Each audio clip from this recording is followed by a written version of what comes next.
Hi, I'm Brian Elliott. Welcome to another edition of Behind the Brand. Today I'm here with best-selling author Brian Solis, who's written the book The End of Business as Usual. Brian is also a principal at the famed Altimeter Group. Brian, welcome to the show. Thank you. So what's the lesson here for people who've got these great ideas and maybe you have great products? Can you manufacture? I mean, that whole process sounds so easy and beautiful. But you can't manufacture that. What's the secret sauce? I mean, didn't that sort of all happen organically? Didn't the stars align naturally? I don't know that anybody actually... I want you to think about that for a moment. How many people actually design incredible product experiences? Not just products. I mean, product experiences. Yeah. Well, Facebook comes to mind, as something that's caught fire and has continued to expand beyond. Sure. Virgin America, Apple, Zappos, they don't just create great products, they create great product experiences. Yeah, even car companies that are came out of the woodwork, we didn't know before, are now emerging, right? Sure, absolutely. And again, it's not just because of the product, it's the whole experience.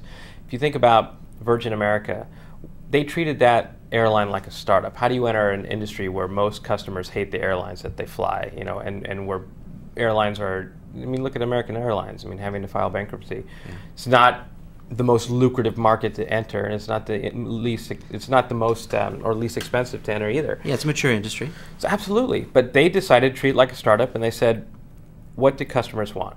What do they don't want? What channels do they expect to find out about great experiences in? How do they want to communicate with their favorite companies in those channels?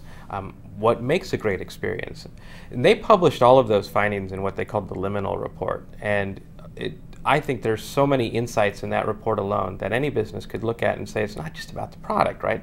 Although they did make an exceptional product. From the red carpet at the ticket counter to the purple hue lights when you step in the plane to the beats that you listen to as you're taking off. The entire experience is wonderful. Yeah, and they have a pretty good front man. Yeah, well, they do. They do. But you can't help but just tell everybody about what a wonderful experience is. They deliver it in a way that you become part of their story, so that everybody that you talk to is influenced by your opinion. So it sounds like going back to what you said in the beginning, it's about people, and it's about knowing your people better. Perhaps if we're making it a competition thing, if I'm competing against the same product in my category, it's about knowing my people better so that I can deliver what they're asking for. Right. Is that what you're saying? I think so. Yeah. It's part of. I know so. Let me give you a real interesting play on that, though. Right. So if you think about Apple, everything about Apple is meticulously designed. Everything about even pre-launch, to launch, it's all manufactured. Right. All of this.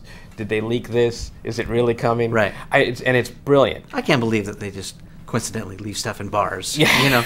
That's just.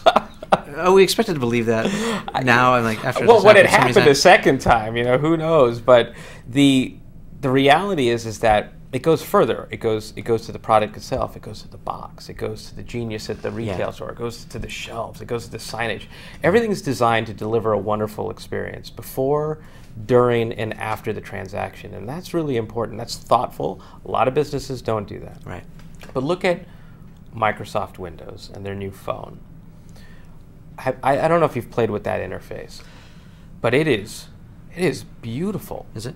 It is gorgeous. In fact, I might say that not to hate on the iPhone, but it is so beautiful that I would consider actually switching phones and networks. But the reality is that business, brands, products, there's also an element of self-expression that comes into what you use, right, too. And I just don't see myself as a Microsoft Windows consumer. Well, Samsung's had a lot of fun with that too, right? Playing off that's their latest campaign. Absolutely. Kind of poking at the Apple.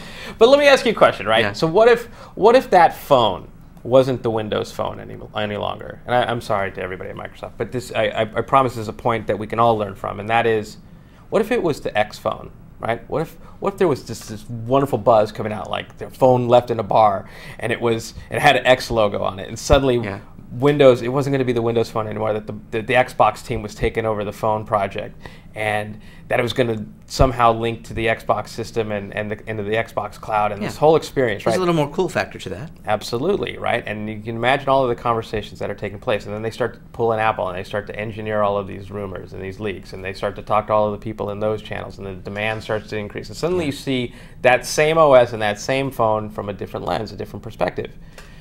So sometimes a great product isn't enough. The entire experience, how it makes you feel, when you're actually out using it, when you have a problem, it's all designed. And this is why I actually believe that it's harder now than ever to not just enter a marketplace, but succeed in a marketplace. Because when we talk about social media, or we talk about product design or great customer service, it's the whole organization that has to embrace this new vision, this new mission, and also a culture of this type of innovative approach. Right.